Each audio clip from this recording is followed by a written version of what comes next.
राष्ट्रवादी पक्षामध्ये पडलेल्या फुटीनंतर लोकसभेची झालेली ही पहिलीच निवडणूक आहे आणि त्याच्यामध्ये पण बारामतीचा खरं तर कौल कोणाकडे जातो हे पाहणं अतिशय महत्त्वाचं आणि त्याच्यामुळे यंदाच्या या लोकसभा निवडणुकीमध्ये महाराष्ट्रातील जनता कोणत्या राष्ट्रवादीला पसंती देते हे पाहणं अतिशय महत्त्वाचं आहे। खरं तर उद्या मतमोजणी होणार आहे आणि त्याच्यानंतर निकाल स्पष्ट होईलच, मात्र त्याच्यापूर्वीच आपण पाहतो आहोत की राष्ट्रवादीच्या बेलाड पियर या कार्यालयाच्या बाहेर खरं तर हे बॅनर आपल्याला लागल्याचं पाहायला मिळत आहे।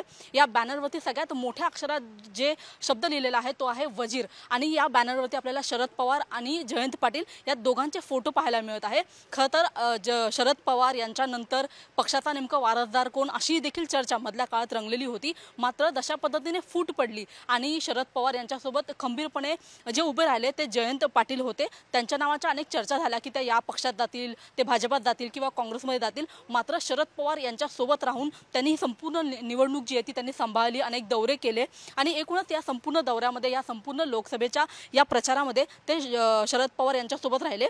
आज दुपारी देखील जेव्हा जयंत पाटील माध्यमांशी बोलत होते तेव्हा त्यांनी असं म्हटलं की आम्ही 7 ठिकाणी आमचे उमेदवार उभे केलेले आहेत आणि त्यापैकी 7 जागा आम्ही जिंकू, अशा पद्धतीचा विश्वास एक अंदाज जो तो त्यांनी व्यक्त केला होता। आणि या बॅनरवरती आपल्याला तेच पाहायला मिळत आहे की टप्प्यात आला की विनिंग शॉट 7 पैकी आपण बघतो की 10 पैकी 7 जागा अशा आशयाचं खरं तर हे संपूर्ण पोस्टर आपल्याला लागल्याचं पाहायला मिळत आहे। हे जे पोस्टर आहे ते मुंबई दक्षिणमधलं युवक जिल्हाध्यक्ष जे आहेत संतोष पवार त्यांच्या वतीने हे बॅनर लावल्याचं खरं तर कळतं आहे आणि नेमकं आता उद्याचा निकाल काय असणार आहे हे पाहणं महत्त्वाचं आहे। बारामतीची जागा कुणाकडे जाते हे पाहणं महत्त्वाचं आहे, मात्र त्याच्या आधीच आपण पाहतो की 10 पैकी 7 जागा जे आहे ते शरद पवार गट जिंकणार अशा पद्धतीचा विश्वास व्यक्त केला जातोय आणि तोच विश्वास आपल्याला या बॅनरमधून सुद्धा पाहायला मिळत आहे। कॅमेरामन नितीन बोदारेसह मी रुपाली बडवे, साम टीव्ही मुंबई।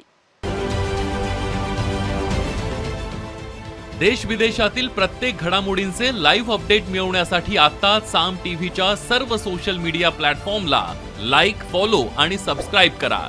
तसंच सर्व नोटिफिकेशनसाठी बेल आयकॉन प्रेस करायला विसरू नका।